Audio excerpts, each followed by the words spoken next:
Assalamualaikum warahmatullahi wabarakatuh.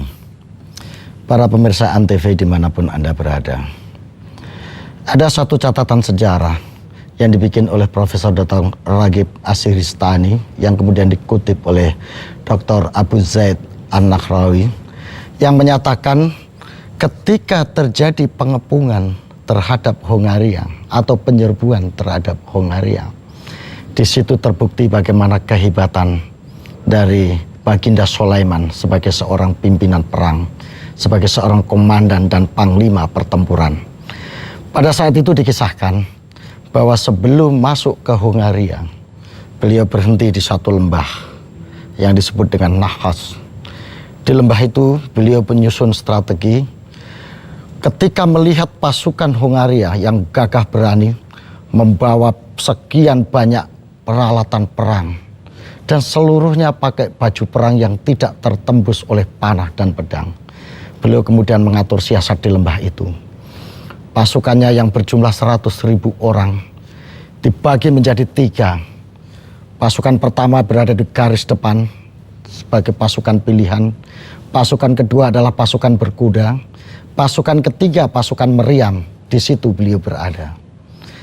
Ketika pasukan-pasukan atau bala tentara dari Hongaria menyerbu dihadapi oleh pasukan yang pertama, dalam waktu beberapa saat pasukan pertama ini mundur, memberikan jalan kepada pasukan Hongaria untuk masuk lebih dalam. Ketika pasukan Hongaria masuk, di situ dikepung oleh pasukan kedua dan pasukan ketiga. Luar biasa para pemirsa.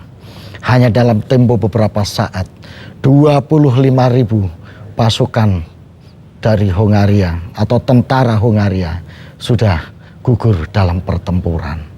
Di situ Baginda Sulaiman memperoleh kemenangan yang gilang gemilang dan tercatat dalam sejarah sebagai pertarungan yang tercepat dan terhebat. Luar biasa.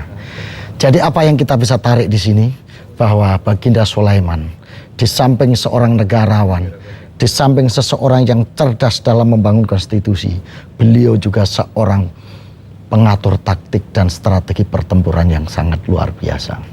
Dan yang lebih luar biasa lagi para pemirsa, setelah memenangkan pertarungan ada 25.000 tawanan yang kemudian tawanan ini dibebaskan oleh Baginda Sulaiman dan mereka disuruh kembali, senjata-senjata mereka dikembalikan, tapi dengan syarat mereka mengakui kedaulatan Turki Utsmani di daratan Eropa. Baik para pemirsa, inilah sejarah yang terjadi pada saat itu. Kita jumpa lagi pada episode mendatang. Terima kasih. Wassalamualaikum warahmatullahi wabarakatuh.